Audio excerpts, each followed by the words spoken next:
tous, bienvenue sur cette nouvelle édition, Ce que j'ai appris aujourd'hui. Pour ceux qui n'auraient pas suivi l'objet de mon retour sur la chaîne, je vous invite à consulter le podcast d'introduction précédent. Croyez-vous aux étoiles, à l'énergie ou à la destinée? Si vous n'avez pas assez de ressources là-dessus, je vous invite à consulter ce sujet en ligne sur diverses plateformes, YouTube ou sur Internet, sur des blogs. Vous avez beaucoup d'informations sur tout ce qui concerne les étoiles, etc. Néanmoins, sachez que chacun de nous dégage une énergie spirituelle, positive ou négative, haute ou basse, et chacun de nous a une étoile et une destinée, grande ou petite. Avant de vous partager ce que j'ai appris aujourd'hui, je vais poser donc les fondements. Donc, ce que vous devez savoir avant tout, c'est qu'il y a des gens qui sont conscients de leur étoile, mais qui par manque de connaissances ou d'éducation spirituelle n'ont pas été préparés pour se protéger face aux voleurs d'étoiles ou d'énergie et de destinée par la même occasion. Ou alors, donc il y a aussi, c'est vrai, je viens d'y penser, il y a des gens qui sont complètement inconscients qu'ils aient une petite ou une grande étoile. Donc, il y a plusieurs cas, donc plusieurs profils de personnes qui sont inconscients, qui sont pas conscients justement de leur destinée, qui manquent de connaissances, qui sont un peu comme ça, ils ont pas de but, pas de vision, et ils errent comme ça dans la vie sans avoir conscience de qui ils sont. Et donc, il y a plusieurs profils. Il y a soit les raisons sont soit parce qu'ils ont une faible estime d'eux-mêmes. D'accord? Bien que certains semblent avoir confiance en eux, en effet, il y a bien une différence entre l'estime de soi et la confiance en soi. On reviendra brièvement là-dessus. À l'instar de Whitney Houston, d'ailleurs Marie Vaudi et Kono en parlent notamment sur sa chaîne, donc à l'instar de Whitney Houston qui, malgré tout son talent, est la parfaite illustration de ce manque d'amour-propre. Donc cette icône américaine, Whitney Houston, s'est laissée littéralement grignoter par son entourage. Et donc, quand elle a voulu réagir, il était trop tard. Il y a donc un autre type de personnes qui sont inconscients ou pas, qui n'ont pas notion, conscience de leur étoile, de leur destinée. C'est ceux qui méprisent leur étoile ou leur destinée. Donc, comme Ésaü dans la Bible, qui était prêt à brader son étoile, donc son droit d'aînesse, pour un plat de lentilles. Je vous invite à lire l'histoire en entier dans la Bible, dans le livre de la Genèse. Mais en somme, l'histoire, c'est donc Ésaü, donc à un moment donné, il sort de la chasse et il est affamé. Il demande à son frère cadet Jacob de lui donner un peu du repas qu'il vient de préparer, mais Jacob lui propose un deal, échanger son droit d'aînesse contre un mets succulent. Et la faim, pour ne pas dire le ventre d'Ésaü, le pousse à accepter le deal, ou plutôt l'arnaque. Peu importe nos opinions, Dieu n'a pas du tout apprécié ce deal, qui signifiait aussi un manque de respect envers lui, donc envers le Créateur. D'ailleurs, on peut lire dans le livre de la Bible en Romains chapitre 9 verset 13, selon ce qu'il est écrit, j'ai aimé Jacob et j'ai haï Ésaü. Et au préalable, donc un verset plus tôt, on peut lire que Dieu avait dit à Rebecca, donc la mère d'Ésaü et de Jacob, donc l'aîné sera assujetti au plus jeune. Donc Dieu, il avait déjà, il avait déterminé, il dit, bon, ok, lui, il est pas sérieux, il prend pas ça au sérieux, la destinée, les étoiles, tout ça, hop, ok, on va mettre le cadet à la place du grand et on va échanger, donc ce qui se faisait pas du tout à l'époque. Et donc le troisième profil, en dehors de ces personnes, justement, donc qui ont une faible estime d'eux-mêmes, à l'instar de Whitney Houston, ou qui bradent leur étoile, leur destinée comme Ésaü, il y a donc cette troisième catégorie, donc ceux qui sont marginalisés du fait de leur neuroatypique. D'accord, on les appelle les neuroatypiques. Les neurotypiques, ce sont les personnes dites lambda, normales, hein, excusez-moi du terme, ou qui sont qui n'ont pas qui sont pas différents. Hein. Donc les neuroatypiques, donc d'où le mot atypique, sont des personnes qui sont différentes du reste de la population. Donc ces personnes-là sont marginalisées souvent par rapport aux autres, mais donc ces personnes ne savent pas qui elles sont. Elles ont une fausse perception d'elles-mêmes. En général, on les programme dans l'enfance pour être au service des autres, pour être le bouc émissaire familial ou le mouton noir. En effet, elles n'ont pas d'écho ou de confirmation de qui elles ont en face. Ok? Donc il y a un vide. Donc je m'explique. Par exemple, quand vous êtes quelqu'un d'atypique, et je ne parle pas ici des personnes donc qui s'arrêtent à un autodiagnostic ou qui ont une haute estime d'elles-mêmes et qui veulent surfer sur la tendance, notamment avec la série HPI au potentiel. Je parle donc des gens qui souffrent de leurs différences et qui ont été diagnostiqués ou détectés par des spécialistes, comme des personnes dites neuroatypiques. Ok? Donc qui comprend, donc qui sont ces personnes neuroatypiques, ces personnes qu'on appelle couramment les zèbres, les HP, donc les hauts potentiels, les autistes, donc les Asperger, qui ont troubles de l'autisme, les TDAH, donc troubles déficit de l'attention avec ou sans hyperactivité, les hypersensibles, etc., etc. En général, ces personnes se font souvent spolier leur étoile et vider de leur énergie, de gré ou de force. Et bien qu'elles aient de grandes qualités, donc intellectuelles, qu'elles soient sensibles, originales, empathiques, qu'elles soient créatives, résilientes, ou qu'elles aient une richesse intérieure, donc en général elles ont un petit peu de tout ça, souvent, et donc paradoxalement, elles sont naïves et vulnérables, elles sont souvent trop gentilles et ont un grand manque d'estime d'elles-mêmes, car elles sont jalousées, incomprises et exploitées. Donc c'est un mélange, un melting pot, un cocktail de tout ça qui fait que elles se retrouvent à se faire absorber leur énergie, vampiriser leur énergie, souvent par des personnes toxiques. On appelle souvent les pervers narcissiques ou les personnes très toxiques. D'ailleurs, dans le livre de l'estime de soi, S'aimer pour mieux vivre avec les autres, de Christophe André et François Lelore, l'estime de soi est définie par 3 piliers. D'accord? L'amour de soi, donc s'aimer de manière inconditionnelle, la vision de soi, le regard que l'on porte sur soi, souvent opposé au regard que les autres ont de soi, ou quand on a une faible estime de soi-même.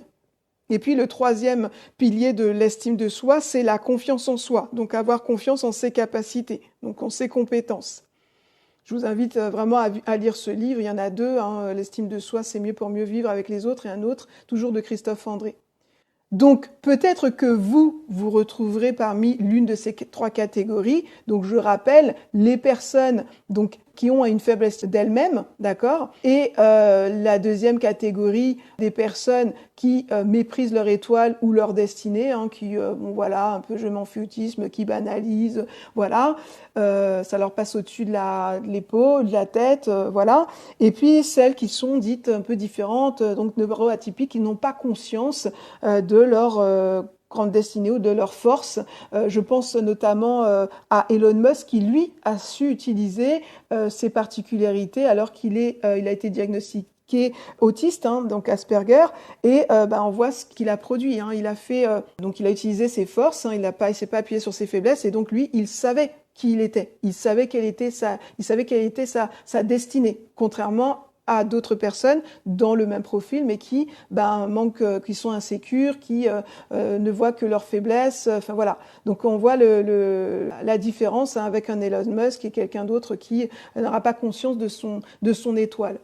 Donc il y a dans ce passage en Jean, toujours dans la Bible, en Jean chapitre 10, verset 10, ce passage qui affirme que le voleur ne vient que pour dérober, égorger et détruire. Et Jésus est venu, donc il dit derrière ce passage qui vient derrière, moi je suis venu pour que les brebis aient la vie et qu'elle l'ait en abondance. Donc on voit bien que même spirituellement parlant, bibliquement parlant, il y a des gens qui sont, les gens vont pas venir avec des cornes et une fourche et habillés en rouge, ils sont, tout le monde est animé d'un esprit, bon ou mauvais, et il y a des gens, leur truc c'est de piquer l'étoile des autres. Il y a différentes, vous allez voir sur internet, il y a différentes façons pour procéder ainsi.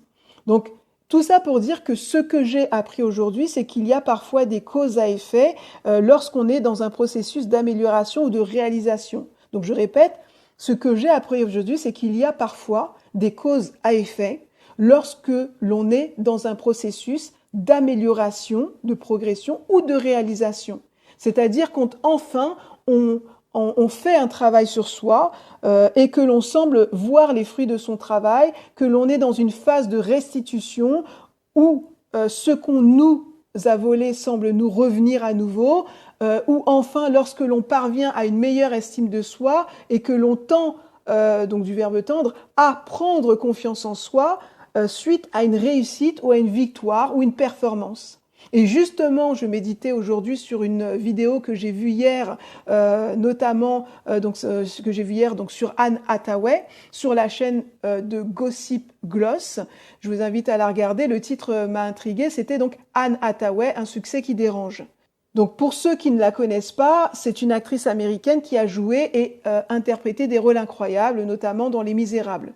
D'ailleurs, c'est pour ce rôle qu'elle a eu son premier Oscar.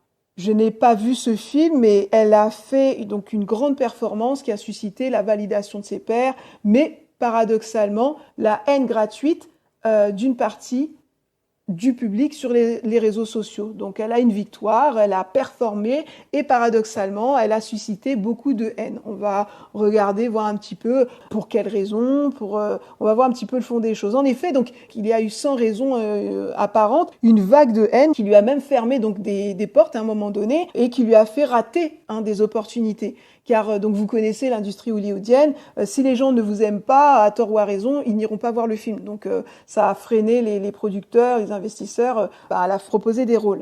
Donc pendant une longue période, cette jeune femme, donc Anne Hathaway, a été pénalisée parce qu'elle était jalousée. Donc, et haïe par le public. Semble-t-il, on lui reprochait d'être trop lisse, trop parfaite ou perfectionniste. Elle a été attaquée parce qu'elle a trop bien fait son travail. On appelle ça de l'excellence. Cela me rappelle une expérience que j'ai vécue, ou plutôt des expériences par une expérience que j'ai vécue plusieurs fois, et peut-être que vous aussi d'ailleurs.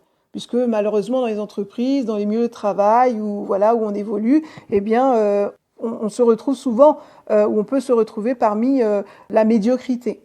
Et ça, c'est sans prétention, hein. Il suffit de bien faire son travail et vous êtes déjà, c'est pas, des fois vous n'avez pas besoin de dénoter par rapport aux autres. On a l'impression qu'on cultive la médiocrité et bien d'autres choses. Donc, on m'a reproché en effet de trop bien faire mon travail et donc plusieurs emplois. Quand vous vous entourez sans le savoir de gens médiocres, ils vont vous haïr, mentir sur vous, comploter dans votre dos, vous diffamer. Et lorsque vous allez performer, relever un défi, on va faire donc en sorte de saboter votre travail en vous rabaissant ou en mettant sur vous, en mentant sur vous ou en amoindrissant l'ampleur de votre réalisation. C'est ce qu'on en a fait à cette femme.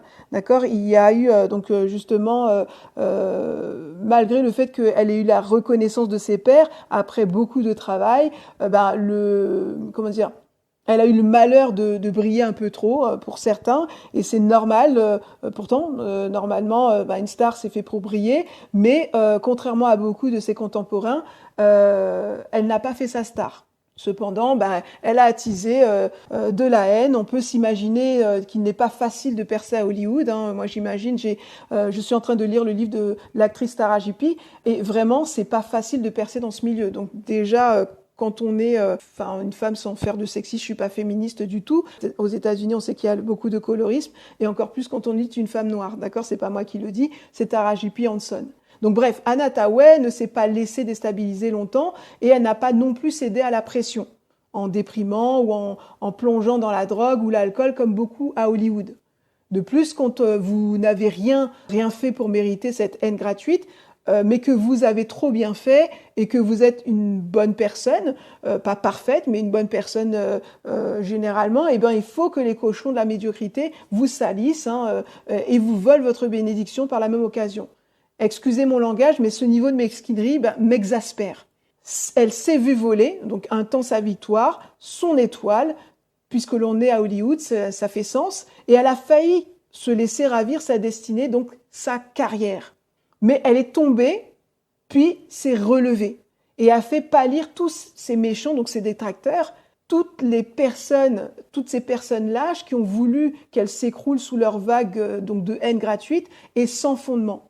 Je me permets d'évoquer ce verset biblique qui fait sens, donc en Proverbe chapitre 24, verset 15, le méchant ne tend pas un piège contre la maison du juste et ne détruit pas sa demeure, car même si le juste tombe 7 fois, il se relèvera. alors que les méchants s'effondrent dans le malheur. Et donc cette actrice américaine a continué a joué de superbes rôles, s'est mariée, a fait de 2 beaux bébés, a recadré ses détracteurs et n'a plus essayé de plaire, j'insiste, elle n'a plus essayé de plaire au peuple. Enfin, elle a repris confiance en elle et s'est affirmée aux yeux du monde et a récupéré son étoile au sens propre comme au sens figuré. Effectivement, quelques temps plus tard, elle a eu son étoile sur le Walk of Fame à Hollywood. Donc, vous connaissez ce parterre d'étoiles avec le nom des acteurs ou actrices hollywoodiennes dessus.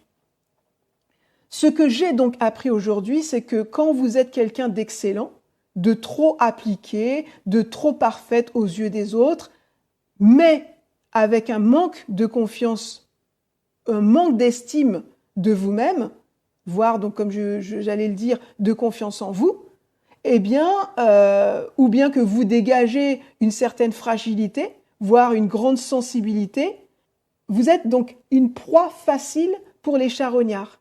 Il suffit donc qu'ils voient cette faille, cette brèche, et donc du coup, celle-ci par exemple, eh ben du coup ils vont rentrer dedans et dans cette brèche et rentrer dedans à pieds joints.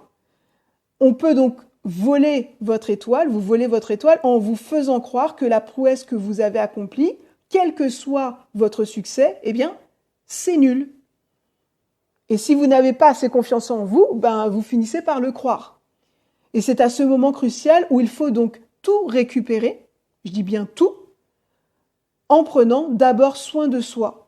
Je pense aussi à une histoire avec David dans la Bible, je vous laisserai regarder, je reviendrai peut-être là-dessus une autre fois, où David, à un moment donné, il se fait voler, c'est dans la Bible, l'histoire de David, de David et Goliath, et il se fait voler, mais tout, femme, enfant, enfin tout. Et donc, à un moment donné, il demande à Dieu, est-ce qu'il doit aller, chacun, c'était un grand combattant, et donc il demande à Dieu, est-ce qu'il doit aller récupérer, est-ce que Dieu est avec lui pour aller récupérer ce qu'on lui a volé. Et donc Dieu lui dit oui, donc il confirme qu'il est avec lui, et donc il ramène tout. Mais je crois qu'il ramène en plus d'autres choses en plus. Donc juste pour dire que Dieu n'est pas pour... j'ai déjà donné le verset, le diable ne vient que pour dérober, égorger et détruire. Jésus, lui, est venu pour que nous ayons la vie en abondance. Donc, c'est très important de comprendre que Dieu n'est pas pour qu'on se fasse spolier. Quelle que soit la personne, Anataway, je ne pense pas qu'elle soit d'une obédience particulière, mais Dieu n'aime pas l'injustice et il n'aime pas à ce que le méchant vienne, spolier les personnes qui n'ont rien fait en fait, qui ont juste l'innocent ou je ne sais pas comment on peut les qualifier ces personnes, en tout cas des gens de bien. Et donc en effet, comme je disais, donc il faut récupérer, notamment en prenant soin de soi, donc en travaillant sur soi-même, afin de renforcer son estime de soi-même, afin de renforcer sa confiance en soi, en travaillant sur ces fameux 3 piliers, comme je vous l'ai dit tout à l'heure, l'amour de soi, la vision de soi, la confiance en soi. Et donc ainsi, je vais donc terminer ce podcast par les versets suivants, donc que j'ai reçus pour gérer ce genre de situation, pour aussi, parce que moi j'allie toujours le spirituel avec le côté psychologique. Moi, pour moi, on est fait de corps, âme et d'esprit. C'est même pas pour moi, c'est une vérité. Et l'un ne va pas sans l'autre, le spirituel avec les choses qui tournent, qui fait, tout ce qui est développement personnel, psychologie, etc. Donc j'espère que ces versets vont vous encourager, vous édifier. Donc en Proverbe 10, verset 20, la langue du juste est un agent de choix, d'accord. Ce que pensent les méchants n'a pas de grande valeur. C'est un argent donc de choix, ok. La langue du juste. Et les méchants, ce qu'ils disent, faut pas en prendre compte. Ce qu'a subi Anataway, c'est ce qu'elle a fait d'ailleurs. Toujours en Proverbe, chapitre 12, verset 13, le méchant est pris au piège de ses propos coupables, mais le juste échappe à ses difficultés. Au verset 17, il est dit, celui qui proclame la vérité révèle ce qui est juste, mais le témoin mensonger dénature les faits. Le livre, toujours des Proverbes, au chapitre 15, verset 26, dit, les machinations des méchants sont en horreur à l'Éternel, mais les paroles aimables sont justes, sont pures, pardon. Le livre des Proverbes, toujours au chapitre 16, verset 27, le vaurien mijote le mal, c'est pas moi qui le dis, c'est écrit tel quel dans la Bible, et ses paroles sont comme un feu dévorant. Toujours dans les Proverbes, c'est un livre vraiment que je vous recommande de lire, même si vous n'êtes pas croyant. C'est vraiment un livre de sagesse et qui est très très édifiant. Donc au chapitre 28, verset 3, il dit « Le méchant apporte avec lui le mépris, une action déshonorante survient quand dans la honte publique. » Donc c'est ce qu'a vécu Anataoué. Le méchant apporte avec lui le mépris, et donc une action déshonorante survient dans la honte publique. Elle a subi une honte publique. Proverbe chapitre 10, verset 28, l'attente du juste ne débouche que sur la joie. Donc l'attente du juste n'est que joie, mais les espérances des méchants seront déçues. C'est ce qui s'est passé. Ils ont attendu qu'elle s'écroule, et c'est malheureusement à leur grande déception, elle s'est relevée, elle est restée debout, elle a progressé, elle a continué sa vie, elle est successful. Et enfin, pour finir, le livre en 2 Timothée, chapitre 1, verset 7, « Car ce n'est pas un esprit de timidité que Dieu nous a donné, mais un esprit de force, d'amour et de sagesse. » Donc voilà, dites-moi dans les commentaires, pour ceux qui me suivent sur YouTube, ce que vous avez appris dans cette vidéo. Même sur les chaînes de podcast, je vois que c'est possible sur Spotify de donner un peu de commenter. Et donc dites-moi ce que vous avez appris dans cette vidéo. Est-ce que vous avez des témoignages? Est-ce que ça vous a édifié? Faites-moi un retour, donnez votre témoignage, dans le respect bien entendu et l'amour bien évidemment. Et enfin, prenez votre place dans ce monde. Donc je vous dis à bientôt pour le prochain épisode.